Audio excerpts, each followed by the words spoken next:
স্বামী কে? স্বামীর সম্মান বোঝেন আপনি? স্বামী কে?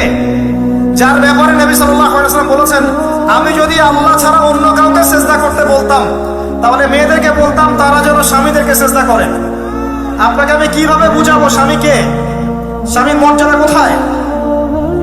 এগুলো কি ইসলাম মেয়েদেরকে ডমিনেট করছে এগুলো দিয়ে?